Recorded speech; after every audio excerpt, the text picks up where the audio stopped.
of Connecticut is joining us. He's a member of the Judiciary Committee. This is his first interview since President Trump's series of online attacks against him. Senator, thanks for joining us.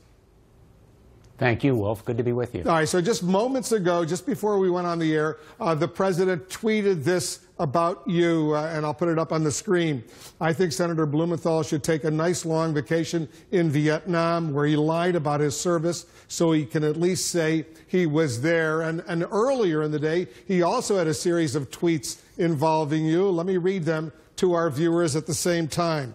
Interesting to watch Senator Richard Blumenthal of Connecticut talking about hoax Russian collusion when he was a phony Vietnam con artist. Never in U.S. history has anyone lied or defrauded voters like Senator Richard Blumenthal. He told stories about his Vietnam battles and conquests, how brave he was, and it was all a lie. He cried like a baby and begged for forgiveness like a child. Now he judges collusion. All right, this is your chance to respond to those series of attacks on Twitter by the president.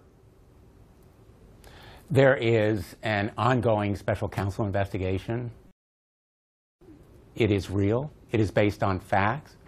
That's what is important. That focus is what really matters. Our national security and the rule of law are at risk, and that's where our focus should be. It is not about me. But he goes after you over and over again. And this isn't the first time. We checked in February of this year.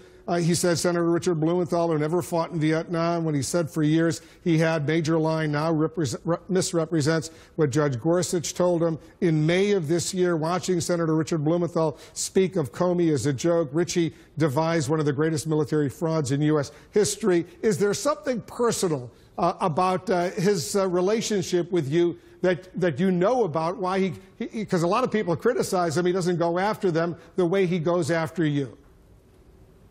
I have no idea about what is in his mind. What I do know is I will not be distracted by this bullying.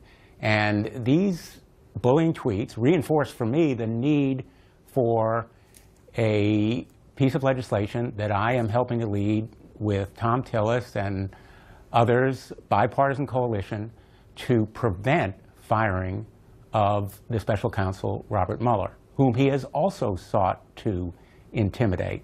And the kinds of statements we've seen about drawing red lines around financial dealings, about calling the investigation a witch hunt or a hoax, and the attacks on the team that Robert Mueller has assembled, all point to a looming constitutional crisis if the president proceeds with firing Robert Mueller. And that's why preventing it, forestalling that kind of constitutional conflagration, is the objective of a group of us, a bipartisan coalition, including both Republican and Democratic colleagues who are intent on sending a message that the rule of law will prevail and no one is above the rule of law, including the president. I assume, Senator, you've seen the reports out there, and there are several of them, that for some reason your father-in-law and Donald Trump and his company competed in various real estate deals, big building deals, including the Empire State Building in New York City, and there's a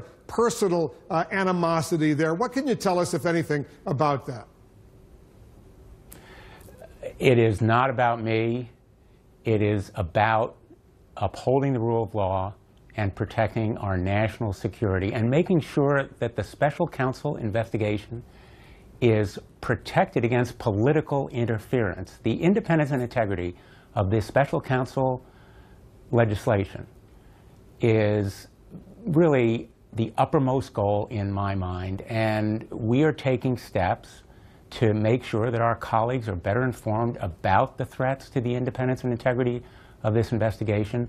The grand jury that has recently been reported is a step toward giving the investigation permanence and protection, because it is an arm of the court as well as an investigative tool.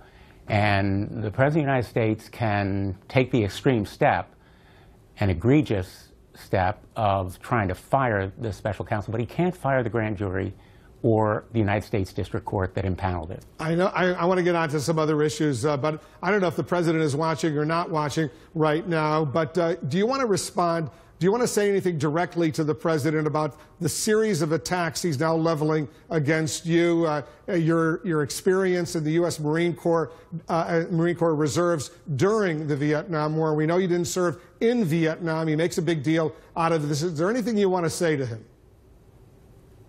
All I say is that let's protect the independence and integrity of the special counsel who is investigating Russian interference in our 2016 election, possible collusion and conspiracy involving the Trump campaign, and allegations of obstruction of justice afterward. That work is paramount in importance.